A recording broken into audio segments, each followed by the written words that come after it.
Pessoal, mais um vídeo começando aí. Agora a gente vai falar um pouquinho, né? Vai dar aquela revisada na dor femoropatelar, beleza? Deixa eu falar alguns aspectos relacionados aos principais sinais e sintomas, a prevalência, como que é feito o diagnóstico, né? Vou falar um pouquinho sobre a biomecânica, a interferência da biomecânica nisso, né? Será que o valgo dinâmico influencia na dor femoropatelar? Né? Vamos falar sobre alguns fatores de risco, né? De modo geral, sobre a avaliação, a questão da utilização de ângulos de proteção durante o tratamento, né? Por que a gente deve utilizar? E de modo geral ali sobre o tratamento mesmo, tá? Então basicamente vai ser isso para esse vídeo. Então começando aqui, vamos falar um pouquinho, contextualizar, né, a dor femoropatelar. Então a dor femoropatelar é uma dor muito comum, né? E a principal característica dela é que geralmente ela está associada a uma dor anterior do joelho, né? Onde a gente tem a articulação ali femoropatelar, patelofemoral, né, no caso. A mesma dor anterior do joelho. Ou muitas vezes ela é referida atrás da patela, a gente chama de retropatelar. E a gente tem que essa dor, de modo geral, costuma se agravar durante atividades funcionais. Então, uma dor que agrava durante atividades funcionais. E essa questão de agravar é importante porque entra até em diagnóstico, né? Então, precisa agravar em 3 ou mais atividades, né, para ser considerado ali também. Em relação à anatomia, a gente não vai falar muito, né? Só para ter uma ideia geral, que a gente tem a nossa patela, né? A principal função da patela é aumentar a alavanca do quadríceps, né? Então, a gente sabe que a patela aumenta a vantagem mecânica, a alavanca quadriceptal, permitindo maior geração de força.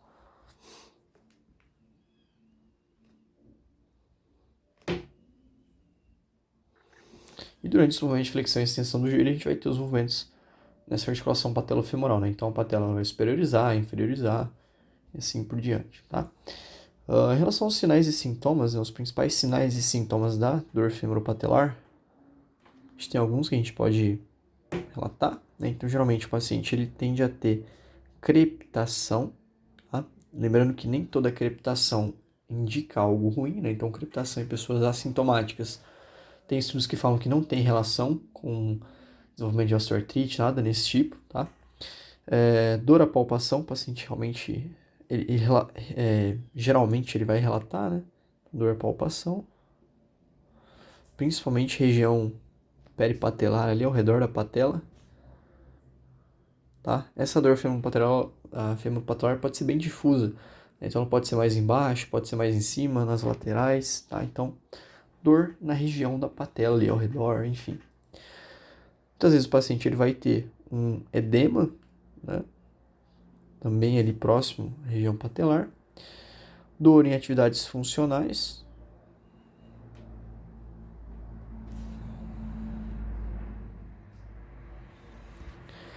E geralmente essa dor ela cessa, né? Ou ela alivia em repouso, quando ele está parado. Então tem alívio da dor em repouso.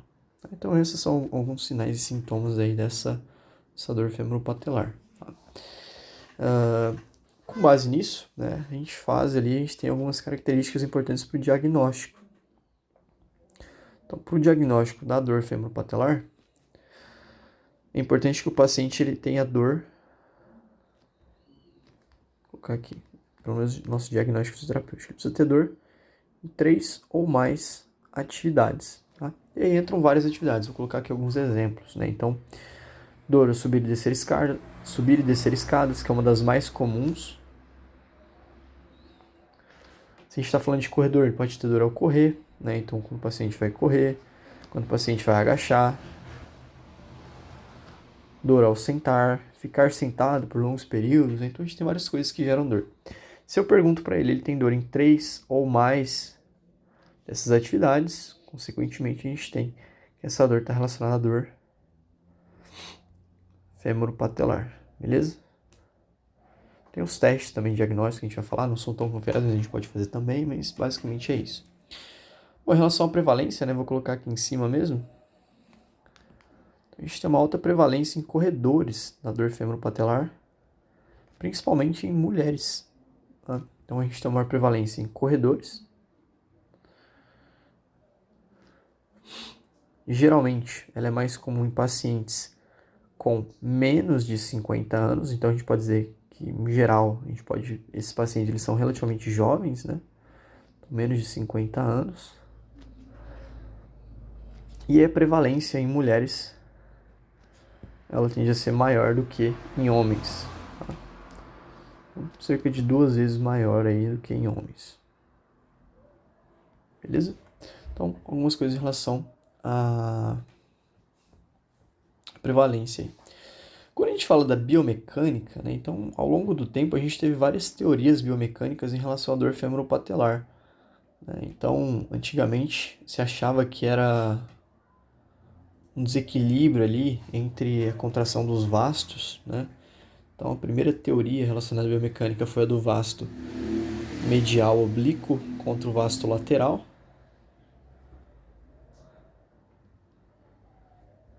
Então, o vasto lateral ele tracionava a patela lateralmente e causava um aumento da fricção ali entre patela e faceta lateral da tíbia, que é mais anteriorizada. E o vasto o medial oblíquo ele era estabilizador da patela, né? Então você fazia exercício ali de fortalecimento do vasto medial oblíquo com a ideia de tentar criar um equilíbrio, né? Depois se viu que não era bem assim, né? E aí depois a gente teve a teoria do Powers lá, né, em 2003, que ele lançou um estudo muito bom, né? Falou sobre o valgo dinâmico. E aí até então, né, até alguns anos atrás, se acreditava que tudo, né, que era lesão de joelho era relacionado ao valgo dinâmico. Tá? Vou fazer um desenho aqui.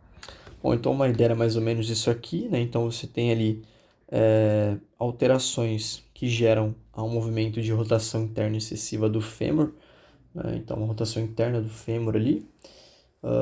E aí a gente poderia ter tanto uma alteração descendente quanto uma alteração ascendente, né? Então você pode ter, por exemplo, aqui uma fraqueza de glúteo médio, né?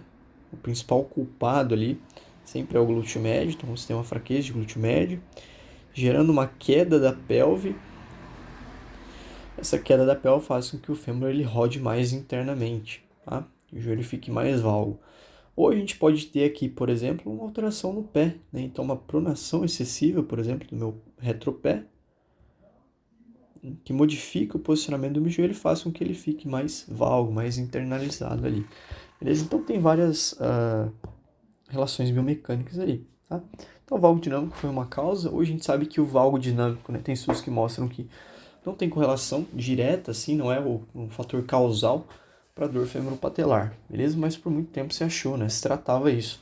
Inclusive tem vários estudos que mostram que pacientes com dor femoropatelar, você trabalhar exercícios focados só no, né, ali, fortalecimento de quadril, quadríceps, etc., ou trabalhar exercícios de correção associados, correção do valgo dinâmico, a gente não tem superioridade na correção do valgo dinâmico. Tá? Então você corrige o valgo dinâmico durante os exercícios, só que o padrão de valgo do paciente ele tende a continuar o mesmo, né, depois ali do tratamento. Tá?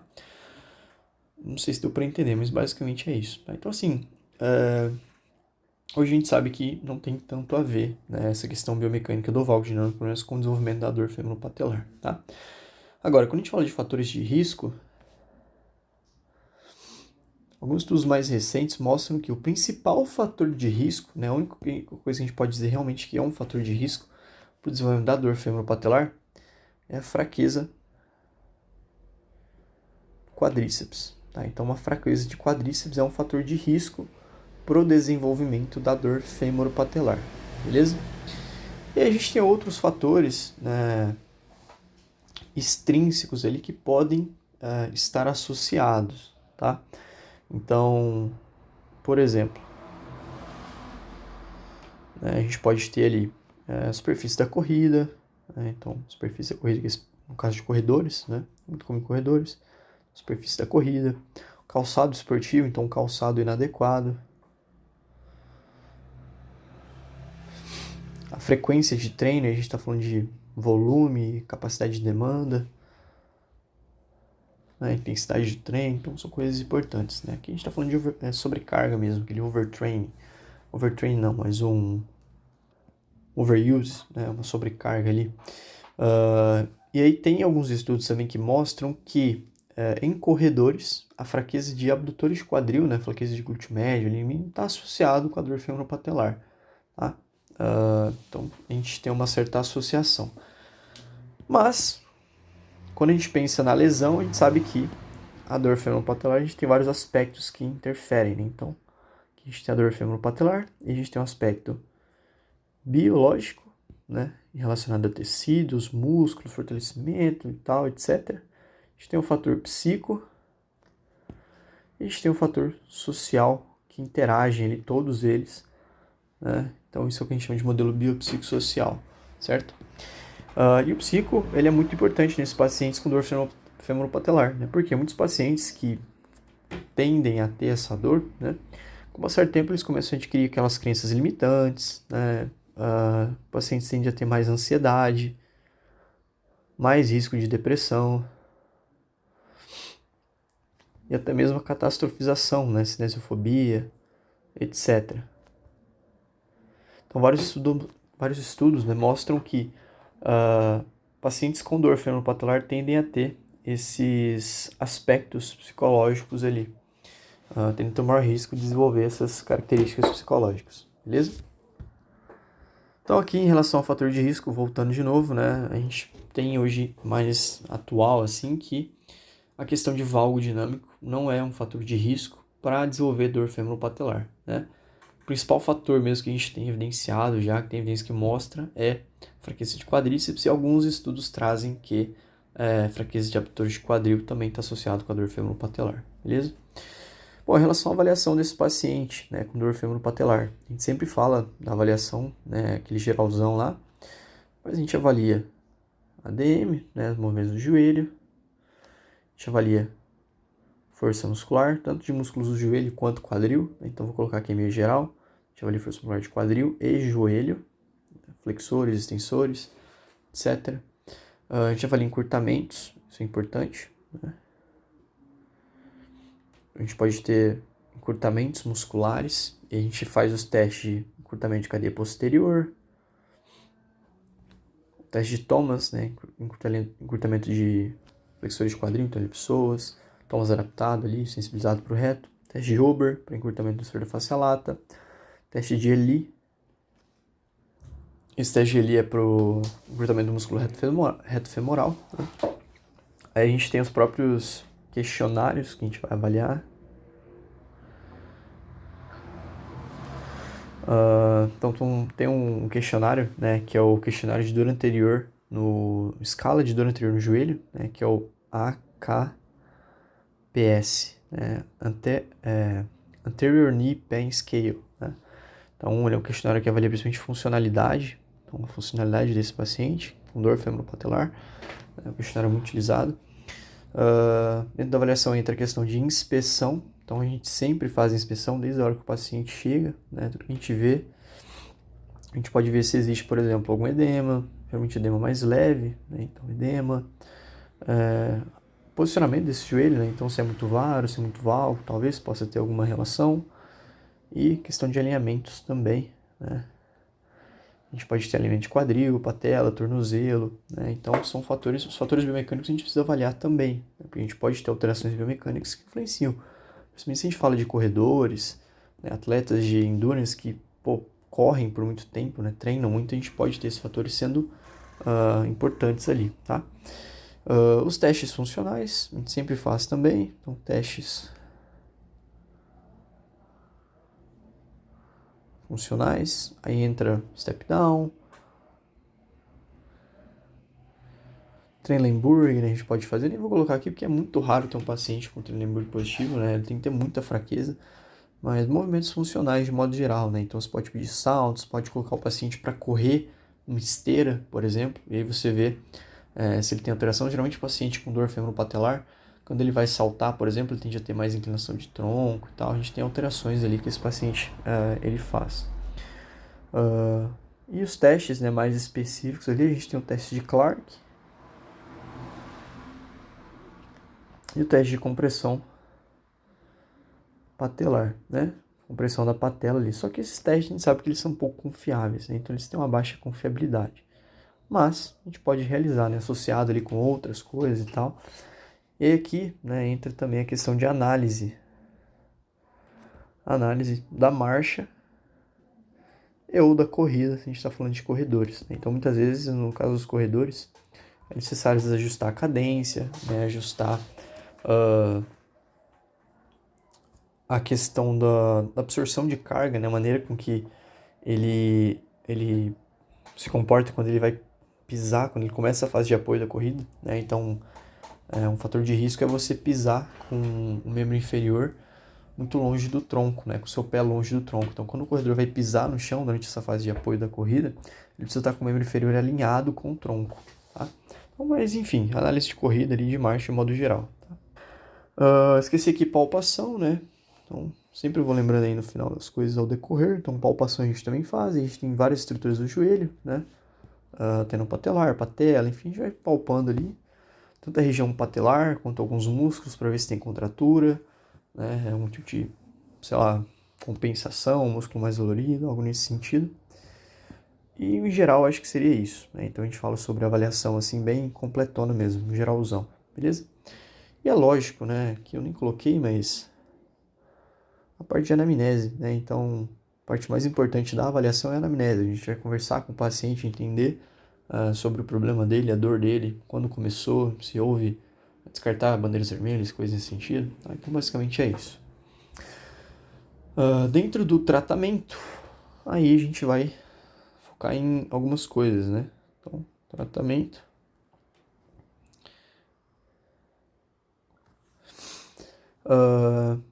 Aqui tem uma coisa que é importante que eu esqueci de avaliar. Acho que eu não sei se eu coloquei aqui, né? A gente vai falando do tratamento, mas verificar a questão de alinhamento, né? Acho que eu coloquei, cadê aqui, ó, alinhamento, né? Durante essa inspeção. Alinhamento é uma coisa importante também, a gente vai falar agora aqui, tá? Então, o tratamento ele vai variar bastante de acordo com algumas coisas que eu posso ver no meu paciente, né? Então, o tratamento de forma geral sempre vai ser focado em exercício, né? Fortalecimento ali, controle neuromuscular, propriocepção, etc. Só que, dependendo por exemplo, da deficiência que eu identificar, a gente vai tratar de formas diferentes, né? Então, dentro desse tratamento, a gente pode ter ali a prescrição de uma palmilha.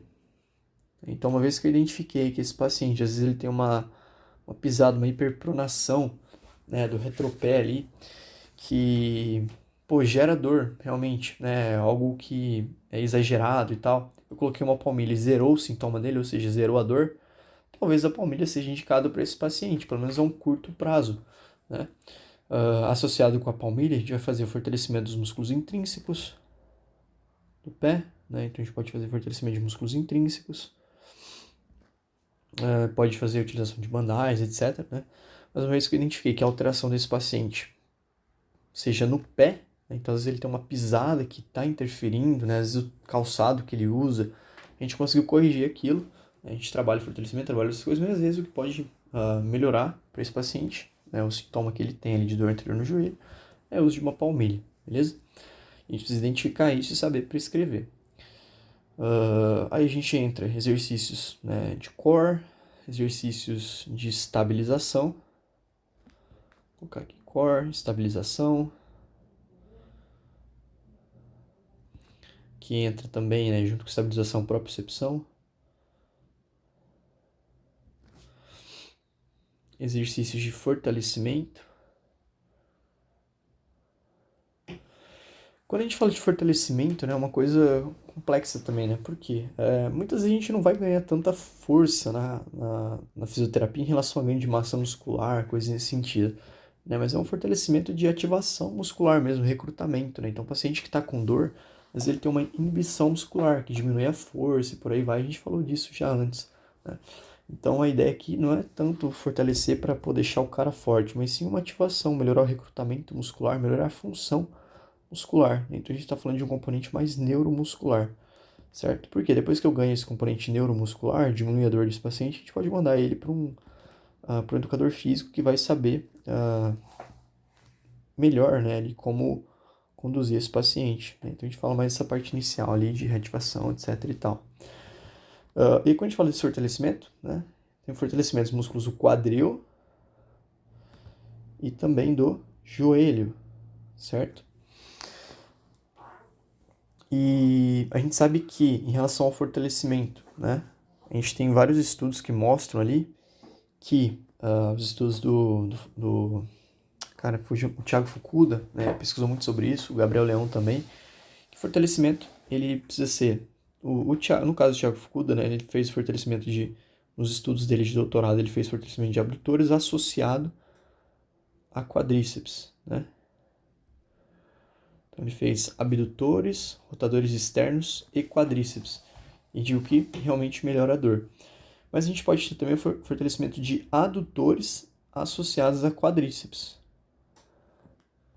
Posso ter adutores mais quadríceps, que foi o que o Gabriel Leão fez no doutorado dele, né? E aí, enfim, são duas propostas diferentes, né? Mas em ambos os estudos a gente teve melhora, né, do paciente de modo geral. Melhora.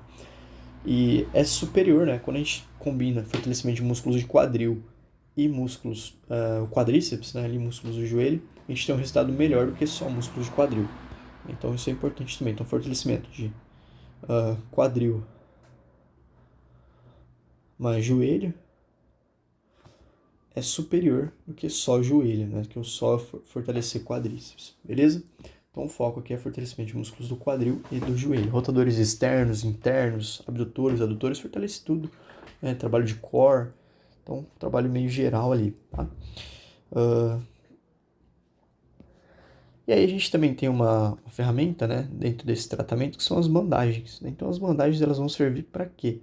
Para diminuir a dor, para trabalhar o alívio de sintomas, né? Então a gente vai aliviar os sintomas do paciente. Né? As bandagens têm estudos que mostram que elas melhoram a propriocepção, né? Então melhora a propriocepção articular, questão de posicionamento da articulação, enfim. E elas também aumentam a ativação muscular, né? Elas melhoram a ativação muscular, consequentemente diminuindo a inibição muscular. Tá? Então se alivia a dor, melhora a ativação muscular. Lembra sempre disso, sempre que eu tenho uma região de dor, né? Se eu sinto dor, meu músculo ele não vai contrair, né? Porque o meu sistema nervoso ele vai inibir a contração desse músculo. É um mecanismo de proteção do corpo. Tá? Então as bandagens elas também são efetivas, né? Principalmente nas fases iniciais onde o paciente tem mais dor. O que a gente viu, né, que a gente sempre vê ali é a bandagem de McConnell. Né? Bandagem de McConnell ali, bem utilizada. O Mulligan tem uma bandagem específica também que dá para utilizar, né, para dor femoropatelar. E basicamente é isso, né? Então, de modo geral ali, o controle neuromuscular, né? Eu vou colocar aqui separado. Vou puxar mais um ponto aqui, a parte de controle neuromuscular. Então, tudo isso vai entrar junto ali, né, nesse processo de tratamento do paciente com dor femoropatelar. Né? Então, a gente vai focar no tratamento global ali. Os principais objetivos são fortalecer músculos de quadril, rotadores externos e abdutores, né, os mais comuns ali, e músculo de joelho, principalmente quadríceps, beleza? E aí a gente acabou entrando numa questão, né, que, por que a gente trata com exercícios, né? Eu não sei a causa, por que eu vou tratar com exercícios? Então, por que exercícios, né? Então a gente sabe que os exercícios hoje em dia, né, principalmente exercício aeróbio, eles funcionam por vários mecanismos diferentes. Né? Então os exercícios eles são padrão ouro para dor crônica. Quando a gente fala de dor crônica, um dos melhores formas de a gente tratar a dor crônica é através de exercícios. Então a gente tem diferentes mecanismos que estão relacionados. Por exemplo, as vias endógenas, né? Então a gente sabe que os exercícios, de modo geral, principalmente exercício aeróbio, ele ativa vias opioides endógenas, aumentando a liberação de beta-endorfinas, encefalinas, etc. Então, isso é um mecanismo que diminui a dor. Vias opioides. Os exercícios eles também estão relacionados com o aumento da liberação de alguns neurotransmissores, né, como noradrenalina, serotonina, dopamina, então também aumenta neurotransmissores. E, de modo geral, eles geram um processo de reorganização do esquema corporal. Né? Então, lembra que... Calma aí, reorganização... Esquema corporal. Quando a gente fala de uma dor crônica, muitas vezes a dor crônica ela não está relacionada a uma lesão tecidual, né? A gente está falando de uma dor que se perdura ali por mais de 3 meses, né? Então uma dor acima de 3 meses contínua. Nesse caso, a gente tem um mecanismo, né, que é chamado de mecanismo nociplástico, na maioria dos casos, tá? Então, a parte tecidual ali já foi curada, a parte nociceptiva, né? Não, se eu descartei qualquer tipo de dor neuropática, a gente está falando de mecanismo nociplástico. E essa dor nociplástica é como se eu tivesse uma cicatriz no meu sistema nervoso central, na maneira com que o meu córtex está organizado. E os exercícios, através, por exemplo, dos exercícios de terapia de exposição gradual, etc., eles vão reorganizando esse sistema corporal. E esse indivíduo, com o passar do tempo, ele diminui, como se ele estivesse ajustando ali, remodelando aquela cicatriz cerebral, até que ele volte ao normal ali, esse indivíduo volte a praticar, realizar os movimentos sem dor, tá? Então, basicamente é isso. E por que a físio é importante, né? Então, a questão do fortalecimento que eu falei aqui, né? Então, fortalecimento e ativação muscular. Então, físio fortalece mesmo? Físio ganha força? A gente tem essa perguntinha, né? E aí tudo começa com a dor. O paciente ele procura fisioterapia porque ele tem dor. Essa é a principal razão, tá? Então, o paciente, quando ele tem dor, geralmente a dor ela faz com que o nosso sistema nervoso gere um processo de inibição muscular, que é um mecanismo protetor, já citei anteriormente. Essa inibição muscular faz com que a gente tenha diminuição do recrutamento de unidades motoras e diminuição da força, né? Se eu faço menos forças, quanto mais parado meu músculo ficar, ele entende que menos agressão, menos dano vai gerar articulação, menos dor eu vou sentir. E aí entra a físio, né? Então a físio, através da prescrição de exercícios, ela começa, né, de várias formas aqui, através de vários mecanismos, a diminuir essa dor. Então a gente começa a ter um efeito analgésico desses exercícios. Diminuindo a dor, né, essa analgesia ela corta a inibição muscular. E aí o que acontece? A gente tem uma maior ativação muscular.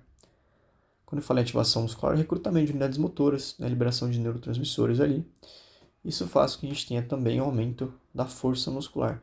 Então não é que o paciente ele ficou, né, ele ganhou massa, ele hipertrofiou fazendo fisioterapia, mas a gente conseguiu diminuir a dor que estava inibindo, né, a contração muscular e diminuindo a força dele.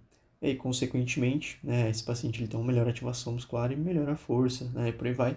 Depois, né, então, pelo menos nos momentos iniciais, é assim que a gente consegue ganho de força. Depois, posteriormente, né, com aumento de carga, progressão de carga, etc., a gente consegue melhorar, né, a questão de força muscular mesmo. A gente trabalha mais específico para isso, mas basicamente, né, nas fases iniciais é isso que a gente faz. Beleza? Então, vou só dar uma recapitulada. Então, a gente falou um pouquinho sobre os exercícios, de por que a gente faz, né, por que eles são eficazes para dor femoropatelar. A gente falou sobre as teorias biomecânicas, né, falou sobre os principais fatores de risco, falou sobre os sinais e sintomas do paciente que tem dor femoropatelar, que a prevalência é maior em mulheres e indivíduos mais jovens e muito comum em corredores. E basicamente foi isso para esse vídeo. A gente vai terminar aqui, espero que tenha ajudado. E até o próximo. Valeu!